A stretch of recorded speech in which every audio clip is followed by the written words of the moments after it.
할게요. 사랑이 많으신 아버지 하나님 감사합니다. 오늘 느낌이 있는 교회에서 구약 전체 과정을 한번 가볍게 훑으려고 합니다.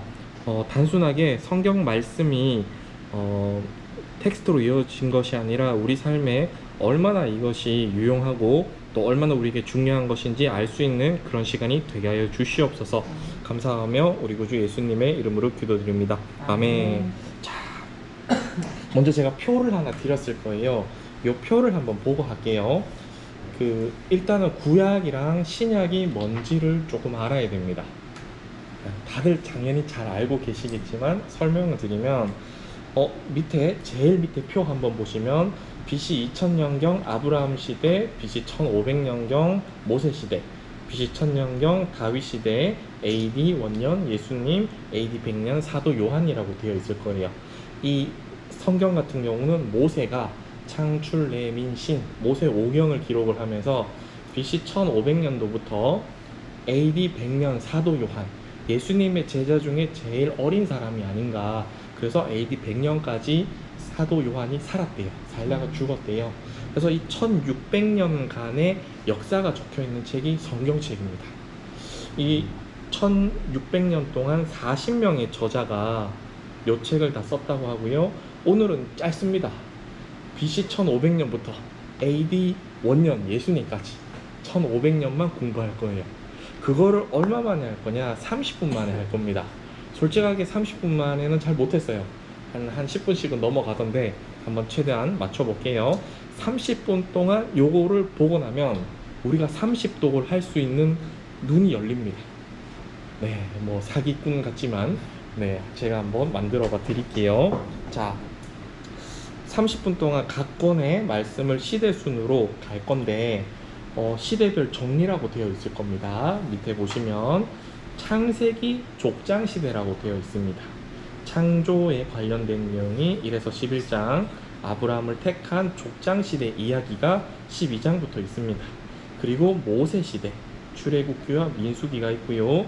사사 시대, 여수와 사사기, 사무엘 상하, 그리고 왕정 시대, 열왕기 상하, 그리고 포로 시대, 다니엘과 에스겔 이야기, 그리고 포로 귀환 시대에서 역대 상하, 에스라, 느헤미야 이 부분이 포함이 됩니다.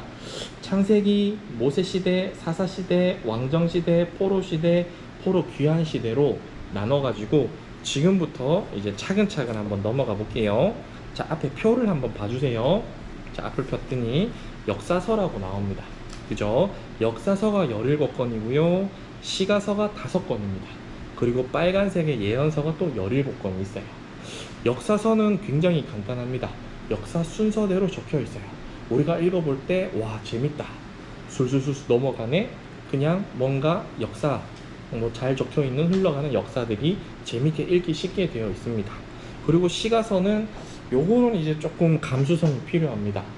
시편 같은 거, 그리고 잠언이나 전도서나 아가서를 봤을 때 약간은 우리가 약간 시적인 표현들이 허용이 되는 내용들이 많이 있어요. 그래서 우리가 국어 시험을 쳐보셨겠지만 약간 시들을 해석할 수 있는 능력이 조금만 있으면 됩니다. 어렵진 않아요. 근데 욥기가 들어가 있어요. 욥기는 사실은 역사서에 들어갈 법도 한데, 욥기 같은 경우는 우리가 앞전에 봤던 표에 보면은 창세기 족장 시대라고 되어 있습니다. 여기 족장 시대에 해당이 되는 내용이라서 요 욥기만 따로 보셔도 전혀 문제는 없어요.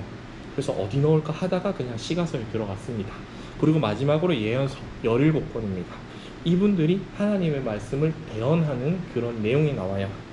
이분들의 이야기를 다 보면은 어려워요. 근데 쉽습니다.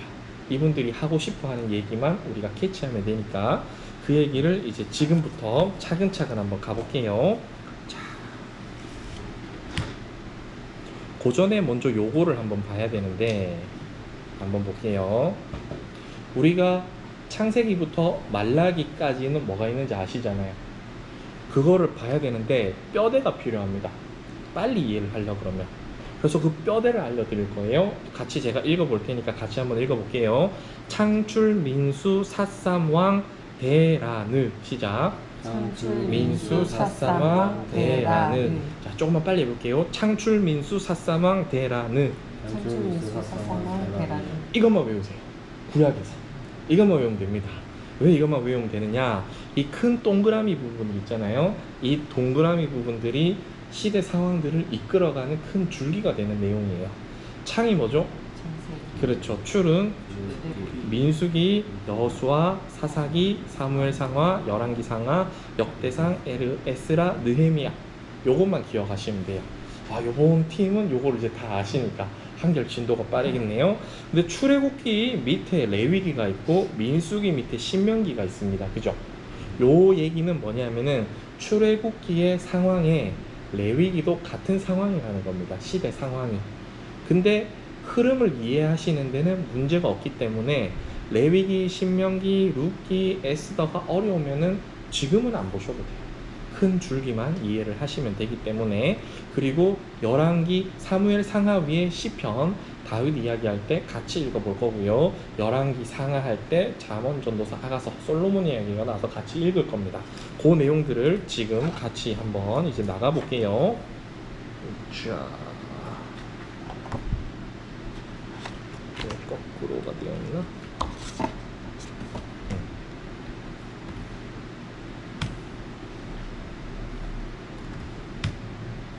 자, 이제부터 내용을 들어가 볼 건데 세계 지도가 나옵니다. 빨간색 표시가 있는데 여기가 어디죠? 대한민국. 그렇죠, 우리 대한민국이죠. 근데 이렇게 보면 보통 지도는 우리나라가 한가운데 나오는데 사실은 세계 지도를 봤을 때 이렇게 돼 있는데 모든 나라가 자기 나라가 중심이 되게 맞추기 때문에 자기 나라로 맞춘다고 합니다. 조금 더 이제 넘어가서 구약의 무대가 어딘지 한번 알아볼게요. 자, 네모 쳐져 있는 부분이 있습니다. 여기는 어딜까요? 여기 부분이 구약 내용의 중심지가 되는 부분인데요. 조금 더 확대 한번 해볼게요. 확대했더니 위쪽에는 유럽이 있고요. 그리고 남쪽에는 아프리카가 있고 동쪽에는 아시아가 있습니다. 그럼 여기는 어딜까요? 그렇죠, 중동 쪽입니다. 네, 다들 알고 계시죠? 그래서 여기 있는 지도를 조금 더 확대를 해봤더니 지중해도 나오고 이집트도 나오고 가나안도 납니다. 근데 창세기 2장 14절에 봤더니 4개의 강이 나오는데 그 중에 한 강이 티그리스 강이 나오고 한 강이 유프라테스 강이 나옵니다. 요거 우리 중학교 나온 친구들은 어딘지 들어봤죠? 안 들어봤나요? 네, 여기 아직 스포는 안 할게요. 아마 예승이는 알 거예요. 어딘지 들어봤을 겁니다. 알고 있어요. 알고 있어요. 얘기를 안 하고 있어요. 스포를 안 해주려고. 그러면 여기에 있는 지금 현대 국가들이 어딘지 한번 알아보겠습니다. 이스라엘, 우리가 잘 아는 나라 있고, 여기는 이집트겠죠. 그리고 여기는 요르단. 제일 큰 나라는 사우디아라비아. 조금 위쪽으로 봤더니 이라크, 그리고 시리아. 자, 여기는 레바논. 여기는 어딜까요? 이름이 최근에 바뀐 나라. 튀르키예. 그렇죠. 여기는 이란. 마지막으로 쿠웨이트까지. 지금은 요런 나라들로 됩니다. 요 사진을 제가 나중에 하나 공유를 해드릴게요. 사진 같은 건 딱히 안 찍으셔도 됩니다. 요 나라들도 있고요. 자, 이제 조금 더 진도를 나가서 이제 이 땅에서 벌어지는 일들에 대해서 공부를 한번 해볼 겁니다. 자, 근데 제목을 봤더니 제목 같이 한번 읽어볼게요. 시작. 창조, 인류, 일반 역사가 시작되다. 창세기 1에서 11장이라고 나옵니다. 창세기 1장, 2장을 봤더니 하나님께서 이 나라를 만드시고 인간을 만드신 내용이 나오고요. 3장, 4절을 봤더니 가인이 아벨을 죽이는 이야기가 나옵니다. 그리고 조금 더 지나가서 7장을 봤더니 홍수 이야기가 나오고 11장을 봤더니 이제 바벨 탑 사건이 일어납니다. 근데 제목을 봤더니 창조, 인류, 일반 역사가 시작이 되다라고 나오네요. 왜 그런 것이냐, 여기 보시면은 에덴으로 추정이 된다고 나오죠. 이 에덴이라는 곳이 알고 봤더니 메소포타미아 문명입니다. 나중에 예준이는 좀 이따가 배우기는 할 건데 4대 문명 중에 메소포타미아 문명, 황하 문명, 인더스 문명, 이집트 문명, 그 중에서 메소포타미아 문명이 가장 오래되어 있고 그 다음에 히브리인들의 그 문명이 바로 이 메소포타미아 문명이라고 합니다. 그래서 이 메소포타미아 문명이 모든 인류들의 시작점이 되는 것이고, 그러다 보니까 창조, 인류, 일반 역사가 시작이 되다라고 나옵니다. 지금은 땅이 갈라졌잖아요. 노아 시대 때 궁창이 터지면서 전 세계가 물에 잠겼다고 합니다. 그러면서 나라가 이렇게 갈라져서 지금은 이런 모습이고, 에덴이 젖과 꿀이 흘러야 되는데 지금의 모습으로 상상하면 터본을 뒤집어 쓰고 낙타를 타고 다니면서 더운 동네입니다. 이거는 뭔가 성경하고 안 맞잖아요. 그래서 봤더니 7장에 홍수 사건이 일어나면서 이렇게 갈라졌구나. 그렇게 한번 이해를 또 한번 해보시면 될 거고요. 자, 조금 더 이제 진도를 나가볼게요.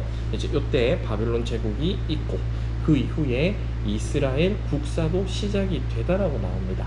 창세기 1에서 11장까지는 우리가 이해를 했잖아요. 근데 다시 봤더니 12장부터 이스라엘의 국사도 시작이 되다라고 나옵니다. 지금 우리 예승이 같은 경우는 우리나라 역사를 잘 알고 있나요? 좀 돼가지고 네. 가물가물한. 그렇죠. 가물가물하죠. 아니 우리나라 역사도 모르는데 왜 이스라엘 국사를 우리가 알아야 될까요? 좀 그렇다 그죠? 근데 왜 봐야 되느냐? 하나님께서 이스라엘 백성을 샘플로 우리한테 보여주신 겁니다. 이 백성들이 하는 행동을 보고 우리가 이 백성이 잘해서 칭찬을 받으면 우리도 그렇게 하면 될 것이고, 못해서 책망을 받았으면 그런 행동을 안 하면 돼요. 그 내용이 적힌 게 바로 여기 있는 성경책입니다. 그럼 너무 쉽죠? 대학교 다니니까 우리한테 오픈북을 주신 겁니다. 오픈북을. 이 책을, 성경책을 보고 이렇게 살면 되겠구나, 저렇게 살면 되겠구나, 이렇게 따라서 가면 됩니다. 그래서 이렇게 하는 이유는 이제부터는 성경책을 보면서 하나님께서 칭찬하셨던 그런 방법대로 살아보자, 그런 마음이 더 강하고요. 이제 창세기 12장 내용부터 한번 차근차근 한번 가볼게요. 성경 말씀 창출민수 사사만 대라는 순서대로 한 단계씩 제가 이제 이야기를 다 들려드릴 거예요. 창세기 12장에 봤더니 누가 나올까요? 그렇죠, 아브라함이 나오죠. 아브라함이 하나님께서 지시한 땅, 어디죠 이게? 가나안 땅으로 가게 됩니다. 약속의 땅, 그 땅, 가나안 땅, 팔레스타인이죠. 이 땅으로 가게 되는데, 가면서 하란으로 먼저 들렸다가 그 다음에 가나안으로 가게 됩니다. 그때 아브라함이 이삭을 낳고, 이삭이 야곱을 낳고, 야곱이 12아들을 낳았는데 11번째 아들인 요셉이 이집트로 팔려가게 됩니다. 자, 그 내용이 나오고, 그 후에 아브라함이 이제 흉년이 들어서 이집트 땅으로 이제 좀 먹을 것들을 구하러 보내는데, 여기에 누가 있습니까? 요셉이 있죠. 요셉이 애굽의 총리가 되어서 이 형님들을 기다리고 있습니다. 형님들한테 배신했다고 칼질로 복수를 했을까요? 아니죠. 형님들을 성대하게 맞아주고, 그리고 아버지인 야곱을 모시고 이집트로 와서 즐겁게 살았다는 내용이 창세기 내용입니다. 창세기 50장까지 간단하게 정리가 되죠. 옆을 봤더니 욥이 나옵니다.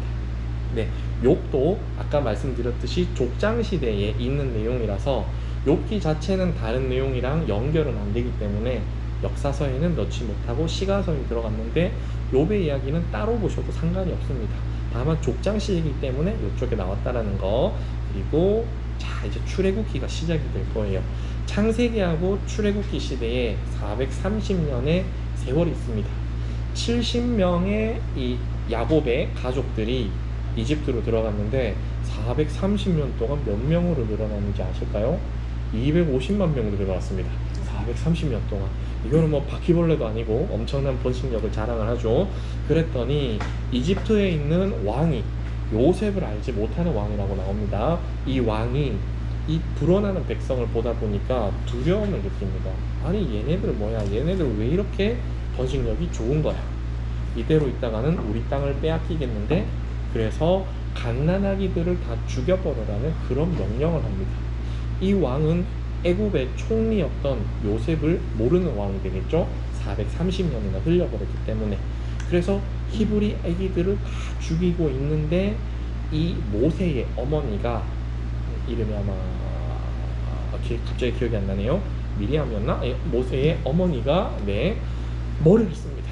우리 아들 이러다가 죽겠네. 요람에 넣어서 강물로 흘려보내죠. 이 강물로 흘려보냈는데 이 아이가 어디로 갔느냐, 하셉수트라는 이제 그 공주에게 흘러갑니다. 애굽의 역사를 봤더니 애굽 18대 왕조인 투트모스 1세의 딸 하셉수트가 목욕을 하고 있을 때 그 요람이 떠내려왔대요. 아기가 너무 잘생겨가지고 이 아기를 양자 삼았다고 합니다. 근데 참 웃기게도 투트모스 공주는 아이를 못 낳았대요. 그러다 보니까 왕위 계열에서 밀려서 이 아이를 양자로 삼아서 어떻게든 한번 재기를 꿈꾸려고 했던 거죠. 타이밍이 또 그렇게 잘 맞았습니다. 그래서 이 아이를 잘 키우고 모세가 40세가 됐을 때 봤더니 이제 이 백성이 이집트에 종살이를 하고 있었어요. 사람이 너무 많이 늘어나 버리니까 이집트 사람들이 얘네들을 쫓아내지는 않고 우리 종이 되어라. 그래서 종살이를 하고 있는데 너무 가혹하게 하니까 관리 한 명을 모세가 때려 죽여버립니다. 근데 이 일이 다음날 지나서 소문이 나버렸어요. 모세가 죽을 수도 있겠다라고 그런 생각이 들어가지고 이제 도망을 가게 됩니다. 자, 모세가 도망을 왔고요. 시내산으로 오게 됩니다. 시내산에서 어떤 일이 있었느냐? 하나님을 만나게 됩니다. 신체험이라고 하는데 하나님을 만나게 됩니다. 떨기나무 체험이죠. 떨기나무로 갔더니 하나님께서 음성을 들려주시면서 너는 거룩한 땅에 신발을 벗어라. 나는 하나님이다. 라고 하시면서 모세에게 말씀을 하십니다. 너는 다시 돌아가서 너의 백성들을 데리고 와라.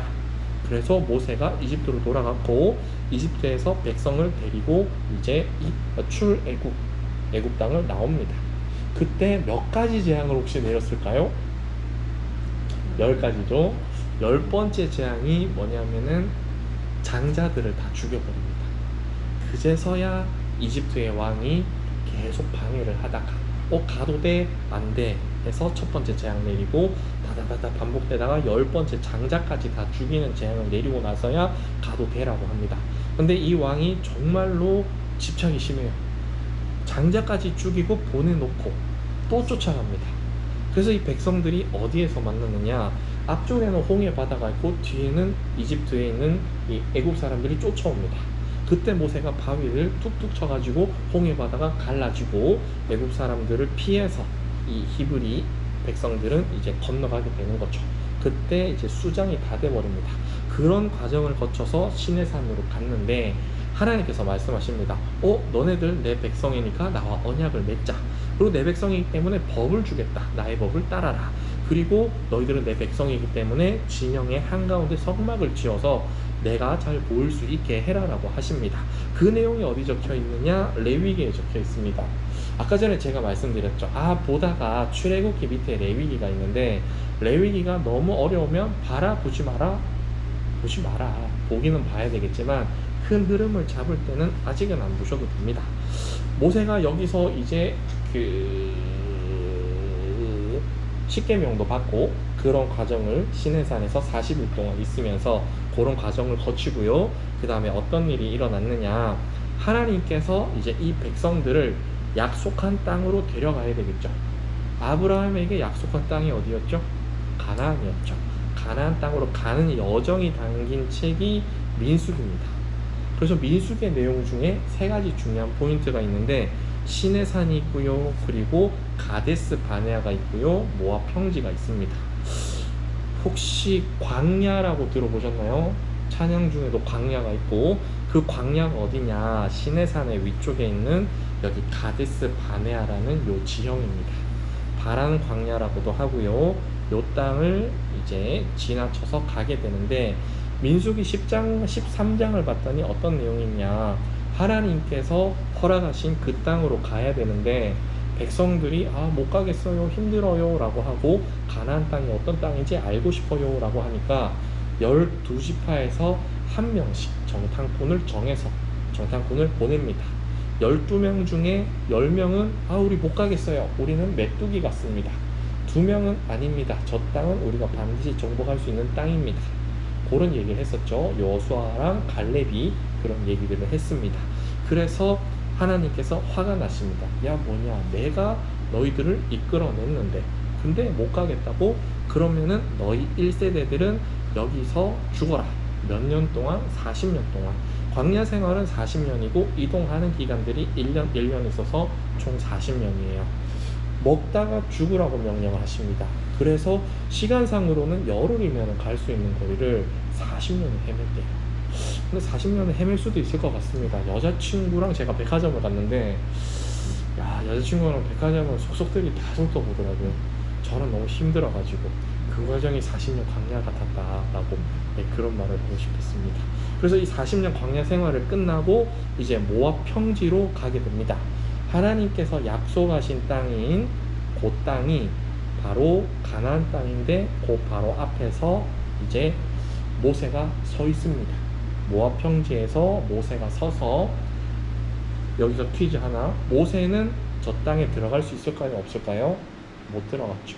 네, 저 백성들을 이끌고 있는 지도자니까 같이 못 들어갔습니다. 모세가 봤을 때 너무 억울하고 분한 거예요. 아, 나도 가고 싶은데 이 백성들이 미련해서 못 가는구나. 그래서 광야에서 40년 헤맬 때 이제 2세대들이 태어납니다. 2세대들은 광야 생활만 했기 때문에 자기들이 어떤 민족인지 이런 정체성이 전혀 없어요. 그래서 모압 평지에서 아담부터 시작을 해서 그 다음에 아브라함을 거치고 그 다음에 이집트로 들어갔다가 이 땅을 나오고 다시 모압 평지까지 왔던 내용을 차근차근 설명을 해줍니다. 그리고 너희들이 이제 가나안으로 가서 어떻게 살아야 되는지 그 내용들을 차근차근 설명을 해주는데, 그 내용이 나오는 책이 바로 신명기입니다. 신명기는 간단하게 외우시면 돼요. 아, 모세의 고별 설교구나. 네, 민수기 밑에 신명기가 있어서 같은 시대 상황인데 민수기만 보시다가 신명기가 너무 어려우면 안 보셔도 됩니다 라고 말씀드렸어요. 처음에 읽을 때는. 그 다음에 이제 이 새로운 땅으로 들어가야 됩니다. 약속의 땅으로 들어가야 되는데 문제가 하나 생깁니다. 하나님께서 이 백성들을 다 죽이라고 합니다. 아, 좀 이상하잖아요. 그냥 걔네들이 먼저 살고 있는데 잘 좀 얘기해가지고 땅을 좀 서로 공유하면 되는데 왜 다 죽이라고 했을까요? 하나님께서 십계명에서 말씀하십니다. 우상을 숭배하지 말라고. 왜 죽여야 되는지 담겨있는 책이 민수기하고 그 다음에 신명기입니다. 그 내용을 봤더니 이 백성들이 바알과 다곤과 그모스와 몰록과 아세라와 아스다롯 이런 신들을, 우상들을 섬기기 시작을 했습니다. 하나님이 제일 싫어하는 게 우상을 섬기는 거죠. 그래서 이 백성들을 다 죽여버려라 라고 하십니다. 그래서 실제로 이 땅을 차지를 하면서 다 죽여버리게 되죠. 물론 조금 남겼습니다. 그게 지금 이제 가사, 지금 팔레스타인하고 싸우고 있는 그 지역을, 블레셋 지역은 차지를 못하기는 했지만 뭐 결론적으로는 다 죽였습니다. 여기서 잠깐 퀴즈를 하나 드릴게요. 저쪽에 성지순례 갔다 오셨죠? 네, 가셨을 때 갈릴리 호수도 있었고 사해도 있었고 이스라엘을 갔다 오셨는지는 모르겠지만 못 갔어요. 네. 저도 못 갔어요. 네. 네. 그래서 이렇게 봤을 때 여기 면적이 어느 정도 되는지 모르겠어요. 갈릴리 호수라고 해가지고 저쪽에 북구 쪽에 뭐 박상진 호수나 아니면은 남구 저쪽에 야음동 저쪽에는 그 호수 정도인지 제가 찾아봤습니다. 그래도 제가 전공이 부동산인지라 봤더니 울산 광역시 북구 면적이 약 165 정도 제곱킬로미터인데 그 면적이랑 똑같아요. 호수 하나가 울산 광역시 북구 전체를 다 합친 거랍니다. 근데 밑에를 봤더니 사하의 바다가 나오네요. 갈릴리 호수에 한 4-5배 정도 돼 보이죠.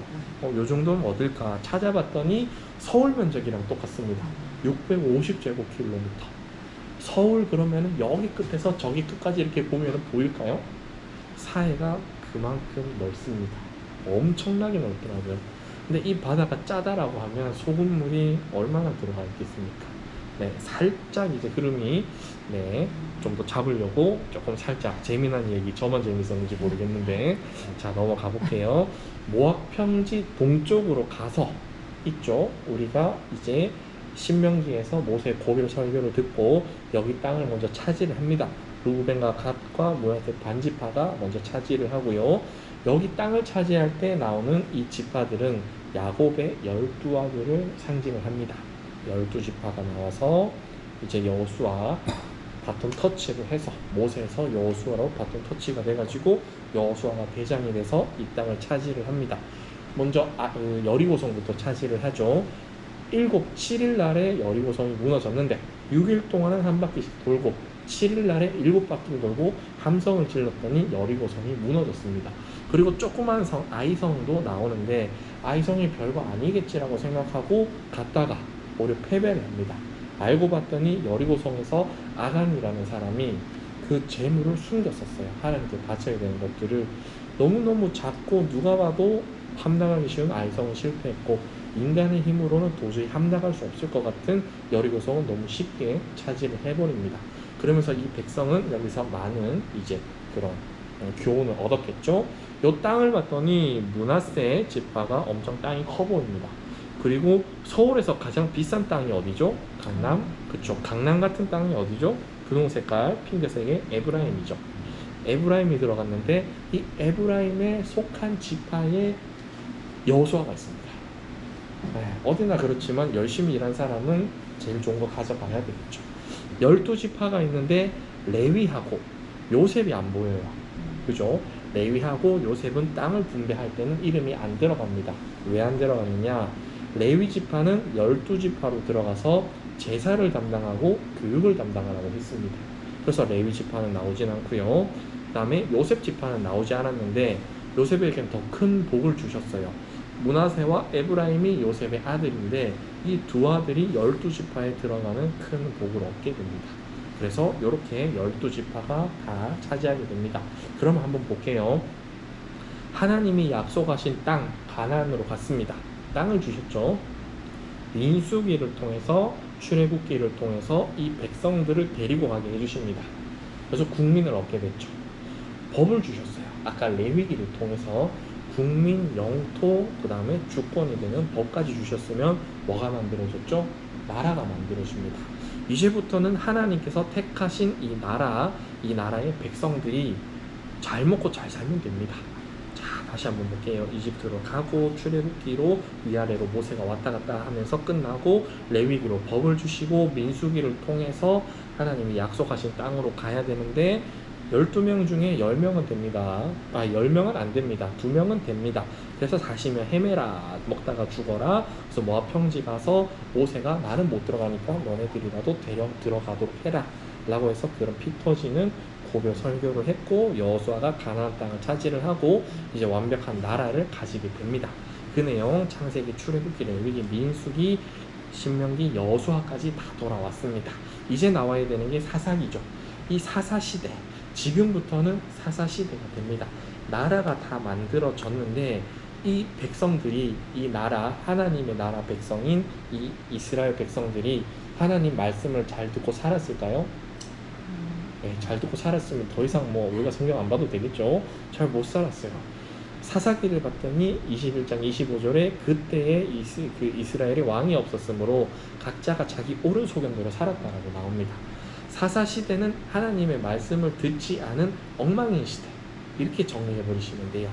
그래서 이 백성들이 하나님 왕을 주세요. 이스라엘의 왕이 누구죠? 다윗인가요? 사울인가요? 이스라엘 왕은 누구죠? 그렇죠, 하나님입니다. 인간이 아니라 하나님이 왕이신데 이 백성들이 인간의 왕을 달라고 합니다. 와, 얼마나 이 기가 찰 노릇입니까? 그래도 하나님이 꾹 참고 왕을 주십니다. 그 왕을 주시는 이야기는 여기 다음에 나오는 내용이고, 사사기 내용에서는 12명의 사사가 나옵니다. 이때 어떤 사건들이 발생을 했느냐, 이 백성들이 엄청나게 하나님을 경외하지 못하는 잘못을 합니다. 7가지 사례들을 통해서 이 12명의 사사가 너희들 그렇게 살면 안 돼 라고 달래는 사건이 일어났어요. 그래서 한번 정신 차리고 또 잘못 살다가 또 정신 차리고, 그런 과정으로 사사기 시대가 지나갔다라고 하면 이때 우리가 하나 봐야 되는 조금 사랑 이야기가 하나 등장합니다. 룻을 혹시 아시나요? 들어는 봤을 거예요. 룻이 모압 땅 이방 여인인데 나오미의 이제 며느리로 나옵니다. 이 룻은, 나오미는 유다 지파, 예수님이 나오신 유다 지파의 사람인데 이방 땅인 모압 지방으로, 이쪽 편에 있거든요. 모압 지방으로 갔다가 흉년이 들어서 다시 돌아오게 됩니다.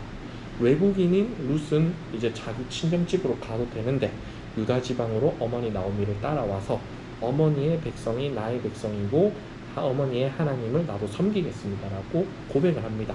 그래서 그 당시에는 계배 결혼이라고 해서 룻이 남편이 죽었기 때문에 이 유다 지파에 있는 다른 사람이 다시 이 룻과 동침을 해서 아이를 낳아줘야 되는 그런 풍습이 있었어요.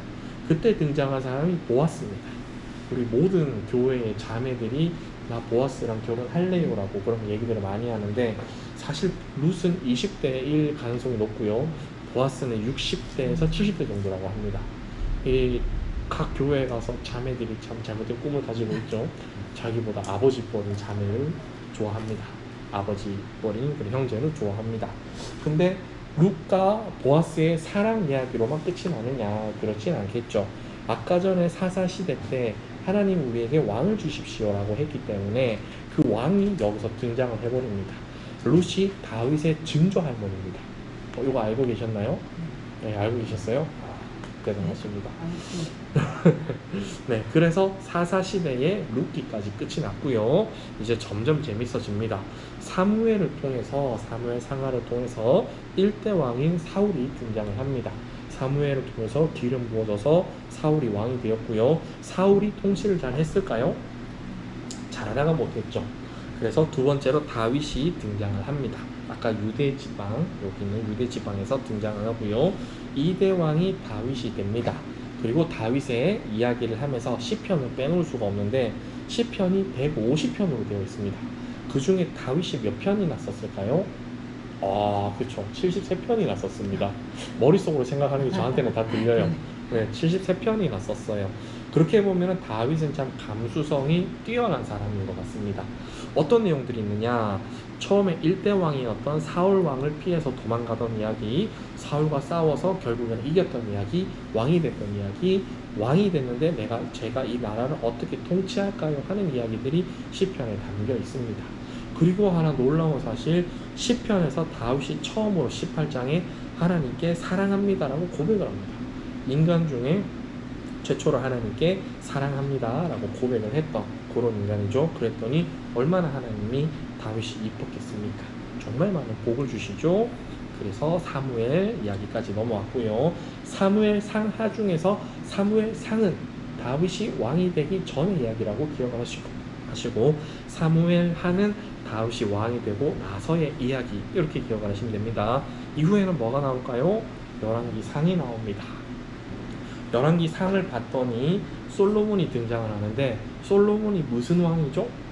지혜의 왕이죠. 근데 웃긴 거는 열왕기 상에 솔로몬이 비중이 11장밖에 안 돼요. 분명히 다윗과 버금가는데 열왕기 상을 봤더니 1장에서 11장까지밖에 안 됩니다. 그 중에 1장, 2장은 다윗이 죽으면서 솔로몬에게 부탁을 하는 그런 내용이 나오고 11장은 솔로몬도 결국에는 하나님을 배교하면서 잘못 살다가 죽는 내용이 나와요. 그러면 결국에는 한 8장 정도밖에 안 나옵니다. 그 전 세계 사람들이 아는 지혜의 왕조차도 8장까지밖에 배정이 안 된다는 거죠. 하나님의 관점에서는 아무리 똑똑하고 이런 것들보다 얼마나 잘 경외했느냐, 그게 더 중요한 것 같아요. 그래서 솔로몬의 이야기를 하면서 잠언, 전도서, 아가서를 빼놓을 수가 없는데 잠언의 내용이 뭐죠? 모든 지혜가 다 들어가 있다는 잠언, 전도서, 솔로몬 왕이 얘기합니다. 야, 내가 살아봤는데 다 필요 없어. 다 헛되고 헛돼. 그냥 하나님을 경외하는 게 최고야. 다음에 아가서, 이 다윗에서도 다윗이 참 여자도 좋아했지만 솔로몬도 술람미 여인과의 사랑 이야기를 이제 아가서에 녹여냅니다. 물론 이 사랑 이야기가 하나님과 이스라엘 백성의 이야기를 술람미 여인에 빗대기는 했지만 사랑 이야기까지 담겨 있고요. 그리고 이 열왕기 상을 봤더니 너무너무 악했던 북이스라엘의 내용이 담겨 있습니다. 하나님이 제일 싫어했던 게 뭐라고 했죠? 우상을 섬기는 일이죠. 이 북이스라엘이 나라가 솔로몬이 죽고 나라가 갈라지면서 북이스라엘은 솔로몬의 부하였던 여로보암이, 그리고 남유다는 솔로몬의 아들인 르호보암이 다스리게 되는데, 특히 그 열왕기 상에서는 악했던 왕, 아합 왕, 북이스라엘의 아합 왕, 엘리야 이야기는 아시죠? 엘리야와 아합 왕의 이야기를 비교해가면서 얼마나 이 백성들이, 북이스라엘의 백성들이 잘 못 살았는지를 보여줍니다. 북이스라엘은 약 200년 동안 19명의 왕이 바뀌었다고 합니다. 그럼 통치기간이 10년 정도밖에 안 되죠. 근데 남유다 같은 경우는 북이스라엘보다 약 200년 정도가 더 있었고 한 왕조로 쭉 갑니다. 하나님을 경외했던 그런 왕조. 그래서 여기서 봤을 때 남유다와 북이스라엘을 비교를 해보면 하나님의 백성과 하나님을 섬기지 않는 백성의 말로가 나오는데, 열왕기 상까지는 봤었고 열왕기 하를 봤더니 이제 이 사람들이 제대로 살았으면 좋겠는데 제대로 살지 못했나 봐요. 12명의 사사가 등장을 합니다. 사사기에 몇 명의 선지자가 등장했죠? 몇 명의 사사? 12명이었죠. 요때도 열왕기 하에도 12명의, 열왕기 상하에도 12명의 사사가 등장을 합니다. 이 사람들이 했던 얘기는 동일합니다. 한마디로 12명이 굉장히 많은 얘기를 했을 건데 한마디로 압축해서 들려드릴게요. 여러분만 알려드릴 겁니다. 같이 한번 따라해 볼게요. 무슨 얘기를 했느냐? 망한다. 따라해 볼까요? 망한다. 너네들 이따위로 살면은 망해라고 이 선지자분들이, 예언자분들이 얘기를 하십니다. 그래서 어떤 일이 있었느냐? 결국에는 자, 열왕기상하 나라가 망하게 됩니다. 아수르를 통해서 BC 722년에 북이스라엘이 멸망을 하고요. 아수르를 바벨론이 또 멸망을 시켜버립니다. 그리고 남유다로 쳐들어가 버리는데, 한 번에 좀 망하게 해주면 참 좋은데 집요하게도 괴롭혀서 3번에 걸쳐서 망하게 만들어 버립니다. BC 586년도거든요. 3번에 걸쳐서 망한다고 했죠. 그때 1차로 다니엘을 잡아가고요. 2차 침공을 하면서 에스겔을 잡아갑니다. 3번째로 침공을 하면서 그 다음에는 이제 시드기야 왕을 잡아가면서 BC 586년에 이 나라를 망하게 했는데, 이때 나라가 망할 때는 역사서가 없어요. 역사서를 봐야 우리가 편하게 읽을 수 있는데 역사서가 없습니다. 왜 없느냐? 나라가 망하는데 여유있게 역사를 적을 수 있을까요? 안 되겠죠. 그래서 예레미야와 다니엘과 에스겔, 이 예언서를 통해서 이 당시의 내용들을 유추할 수 있습니다. 어떤 내용들이 있었느냐? 에스겔과 다니엘과 그리고 예레미야를 통해서 하나님께서 너희가 지금은 나라가 망했지만 70년이 지나고 나면 다시 너희 나라를 회복시켜 주겠다라고 합니다. 역사적으로 고레스 왕이 나중에 고레스 칙령을 내려서 돌아오게 되거든요. 예레미야도 이 망한 기존의 예루살렘 땅 이스라엘에서 동일하게 환상을 보여주시면서 그 말씀을 하시고, 다니엘과 에스겔, 느부갓네살 왕 때 다니엘이 계시를 받았었죠. 여러 가지 계시 받았고, 에스겔의 마른 뼈 이야기, 그런 내용들을 통해서 전달을 해줍니다. 그래서 결국에는 70년이 지나서 이 나라를 회복시켜 주십니다. 3번에 걸쳐서 제가 이 나라가 망했다라고 했잖아요. 3번에 걸쳐서 했는데, 잠시만요. 3번에 걸쳐서 나라를 망하게 했는데, 이번에도 3번에 걸쳐서 이 나라를 회복을 시켜줍니다. 첫 번째로 돌아온 사람이 스룹바벨과 예수아입니다. 이 사람들이 돌아와서 봤더니 나라가 다 망해 있어요. 폭탄이 떨어지면은 아예 초토화가 되겠죠. 그럼 이 사람들이 살 집이 없으니까 성전을 짓습니다. 스룹바벨이 성전이 이제 짓게 되는데, 솔로몬 성전 들어보셨죠? 두 번째로 지어진 성전이 스룹바벨 성전입니다. 세 번째로 헤롯 성전이 있는데, 그거는 뭐 나중에 한번 더 얘기하고, 스룹바벨과 예수아가 리더가 돼서 돌아와서 성전을 짓습니다. 그리고 그 와중에 방해하는 사람들이 있었대요. 사마리아인들이 방해를 했답니다. 착한 사마리아인들인데 왜 그랬을까? 네, 좀 그때도 나쁜 사마리아인이 있었나 봅니다. 사마리아인들이 방해를 했을 때 학개와 스가리아가 나와서 너네들 그런다고 기죽지 마, 괜찮아, 우리 잘할 수 있어 라고 하면서 달래줘가지고 다시금 나라의 성전을 짓게 됩니다. 요 당시에 어떤 일이 있었느냐? 이 페르시아 땅에 이 1차로 귀환을 하고 남은 백성들을 하만이라는 사람이 이 백성들 다 죽여버리십시오 임금님이라고 청혼을 해버립니다. 왜냐? 자기가 더 우월하다는 걸 보여주고 싶었나 봐요. 근데 에스더가 요 나라로 치면은 페르시아에 있는 페르시아 국민이 아닌 포로로 잡혀간 에스더가 이 왕이 후궁을 구하는데, 후궁에 지원을 해서 오디션을 통과가 돼서 후궁이 되어버립니다. 얼마나 이뻤는지 왕이 홀딱 당했다고 합니다. 그래서 이 에스더가 그 백성들을 죽인다는 내용을 듣고, 왕이 부르기 전에 왕 앞에 나가면 바로 즉결 처형이 될 수 있어요.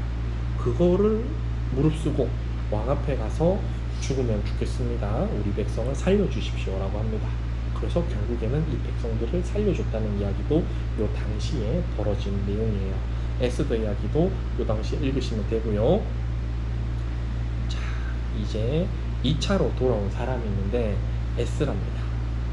에스라는 학자 에스라라는 별명을 가졌고, 우리 백 목사님처럼 굉장히 지식이 많으세요. 굉장히 지식이 많으셔서 모세 오경이라든지 여러 가지 각종 말씀들을 다 독파를 했다고 합니다. 그래서 아까 모세가 신명기 시절에 이제 마지막 고별 설교처럼 이 포로로 잡혀간 70년 동안 이 백성들이 머릿속에 든 게 없는 거예요. 그러면 안 되겠네. 돌아와서 봤더니 성전은 있는데 얘네들이 자기들이 어떤 민족인지 모르고 살고 있는 거예요. 그래서 얘기를 합니다. 너희가 다윗 시대 때부터 시작해서 고레스 칙령이 떨어져서 여기까지 돌아올 때까지 어떤 일이 있었는지 내가 가르쳐 줄게 라고 해서 성경 부흥운동을 일으켜버립니다. 그 부흥운동을 일으키면서 봤던 교재가 되는 책이 바로 역대상하입니다. 그래서 나중에 목사님이 여러분 우리 일독합시다. 안 되면 구약이라도 봅시다 했는데 연말에서 못 봤다고 하시면 역대상하만 보세요. 압축이 되어 있습니다. 아담부터 시작해서 고레스 칙령 때까지. 다만 이 에스라 눈에는 다윗이 자기한테는 약간 좀 BTS 같은 연예인 같은 그런 사람이었나 봐요. 다윗의 이야기가 유독 조금 부각이 되어 있습니다. 그런 부분들은 조금 관점을 생각을 하고 읽으시면 될 것 같아요. 그래서 나중에 포로가 귀환하는 때는 역대상하를 보면서 이제 역사를 유추하면 되는데 포로 시대 때는 역사책이 없기 때문에 에스겔과 다니엘을 포로 시대가 담겨있는 그 역대상하 밑에 다니엘과 에스겔을 끼워서 읽어보시면 될 것 같아요. 에스라가 두 번째로 돌아왔을 때 하케스가랴와 에스더 이야기도 같이 보시면 되고요. 마지막으로 느헤미야가 이제 복귀를 합니다. 사실 느헤미야는 총독입니다.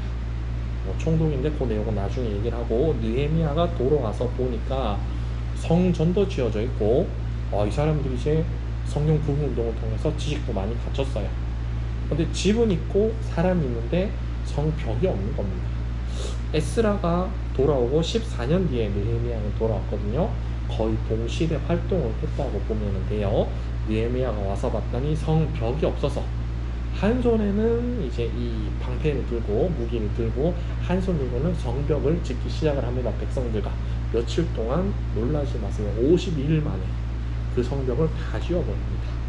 그리고 이제 백성들이 다 돌아왔습니다. 그 내용이 느헤미야에 담겨 있거든요. 포로 시대를 다 지나고 70년 만에 하나님 말씀대로 진짜로 이 백성들을 다시 회복을 시켜 주십니다. 다시 돌아왔으니까 잘 먹고 잘 살면 되겠죠. 잘 먹고 잘 살았을까요? 네, 집요하게 말을 안 듣습니다. 근데 얘네들도 참 대단한 게 이렇게 한 분야로 끝까지 말을 안 들어야 참 사람들이 참 많은 교훈을 줄 수 있는 것 같고요. 말라기를 봤더니 이 백성들이 말을 안 들었습니다. 하나님께 흠이 없는 거를 드려야 되는데 흠이 있는 거를 드리지 않나. 하나님께서 하지 말라는 우상도 섬기기 시작을 하고 결국에는 어떻게 됐죠? 이런 행동을 했을 때 하나님께서 예언자, 사사들이나 예언자들을 통해서 뭐라고 했었죠? 아까 전에 세 글자, 망한다. 그래서 망하게 만들어 버립니다. 이 당시에 페르시아가 헬라 시대로 넘어가게 되는데 그 사이에 헬라 문화들이 들어오면서 결국에는 요 나라도 망하게 되면서 구약에 이제 큰 커튼이 닫힙니다.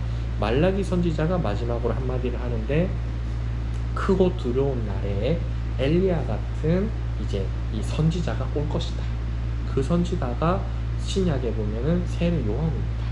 그런 내용을 전달을 하면서 이렇게 이제 느헤미야가 끝나고 말라기 시대로 이제 마무리가 되는 내용입니다. 자, 여기까지 제가 준비한 내용입니다. 네.